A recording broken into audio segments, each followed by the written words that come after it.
יש לו, לפי המסורת הבדואית וגם לפי הרישום של הטורקים, כ-400-450 דונם.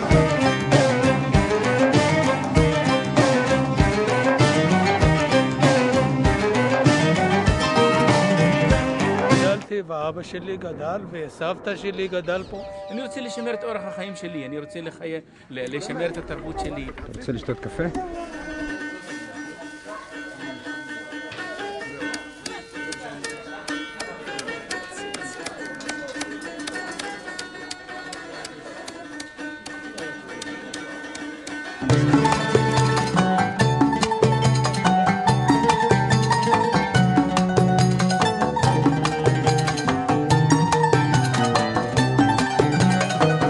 לפני כ100 שנה, כאשר בארץ שלטו עדיין הטורקים, התיישבו על הקרקע שתי משפחות, משפחת אל-אמור ומשפחת נססרה.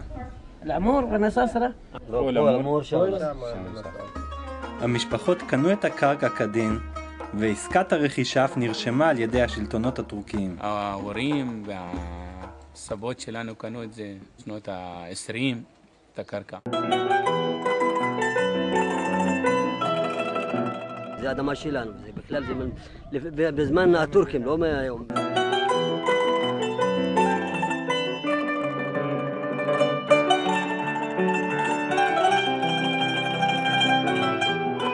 הטורקים וגם האנגלים היו באים בקבוצות, בדרך כלל על גמלים או על סוסים, היו מודדים את הקרקע הזו כולה בחבלים, ולפי החבלים האלה היו מחשבים כמה צריך לשלם במיסים, אז היו לוקחים את זה בתבואה, ולאנשים לא היה כסף, ויש להם את הקבלות. יש משפחות שקנו פה את הקרקעות ויש להם את הקושן, לנו למשל יש את הקושן.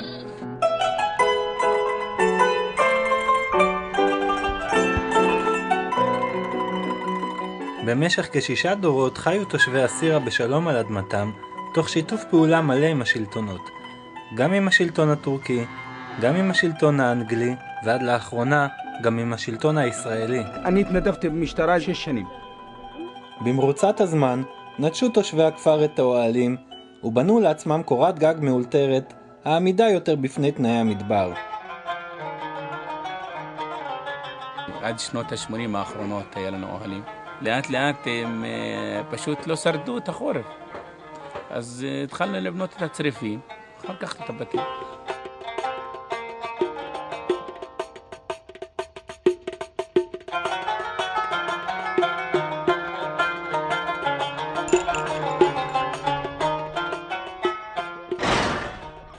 בתחילת שנות ה-80, עם פינוי סיני במסגרת הסכם השלום עם מצרים, החליטה המדינה לבנות את שדה התעופה נבטים בנגב. לצורך העניין חוקקה כנסת ישראל חוק המעביר את כל אדמות האזור לידיה, וביניהם אדמות הכפר אל-סירה, זאת למרות שהאדמות אלה לא ישבו על השטח שבו נבנה הבסיס. האבסורד הוא שאף גורם ממשלתי לא חשב שזה מספיק חשוב לספר זאת לתושבי הכפר, והתושבים בכלל לא ידעו שאדמתם נלקחה מהם. המדינה כידוע לכם לוקחת אדמות מהערבים ומעבירה אותם ליהודים. יש היום כ60 חוות יחידים בנגב שנותנים אותם למשפחות יהודיות. זה מלח על הפצעים, כן? לא רק שלוקחים ממך אלא נותנים את זה למישהו אחר, והם כאילו אוויר, מפנים אותם. 25 שנה מאוחר יותר נודע להם בצורה אכזרית מה עלה בגורל אדמתם. באו עם כוח, מה זה? כמעט 50 רכבים, כל רכב 4-5 אנשים. פקחי משרד הפנים בליווי עשרות שוטרים חמושים פשטו על הכפר, באו לכל הבתים, לכל הכפר, והדביקו על כל בית ומבנה צו הריסה עקב בנייה לא חוקית. להרוס את הבית שלי, החיים שלי להרוס אותה? על מה? זה הבית שלי, אתם כבר ראיתם. שמנו את הגנרטור פה, אבל גם עליו הדביקו צו הריסה. על צווי ההריסה חתום יוסי טאוב. מי אתה יוסי טאוב? ולמה אתה חותם על צווים כאלה? יש לך בית? יש לך ילדים?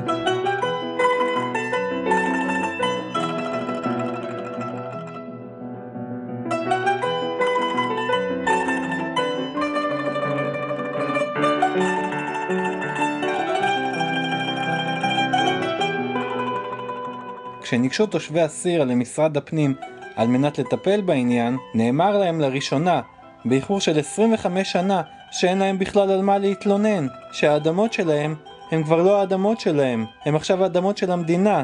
ולא רק שעליהם להרוס את הבית שלהם, עליהם גם להתפנות מהאדמות שלהם. וכדי לא להחמיר את המצב, עליהם להתפנות מיד. למה? لا نحن نقيع لا نحن نلخ עם הילדים האלה. בן אדם יהרוס לך בית, בדרך כלל לא טוב. כי סליחה, זה השטח שלנו. אנחנו עשינו משהו עלינו.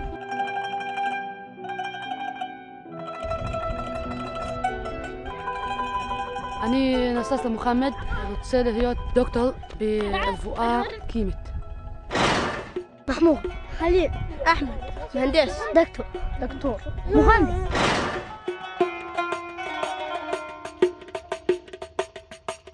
תושבי הסירה, שהם בכלל אזרחי מדינת ישראל, למדינה שמגרשת אותי מהבית שלי, ואני קיים לפניה. אתה יודע מה זה? קיים לפניה. הם מוכנים לשבת, לשמוע, לדבר, לדון על פתרון כלשהו. שום פתרון לא נותנים לנו. באים להרוס וזהו, לא מעניין אותם מכלום. לא אכפת להם. חייתי בכפר, כל הזמן הייתי בכפר, אני רוצה להיות באווירה כפרית, תישאר ככה. אך המדינה מעדיפה להתעלם מהם שוב ושוב, ושולחת אליהם את הנציג הרשמי שלה לעניינים כאלה. הבולדוזר. שידבר איתם.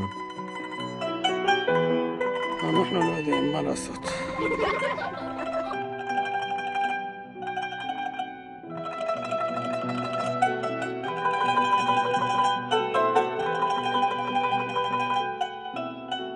מה אני אעשה? אנחנו לא יודעים מה לעשות.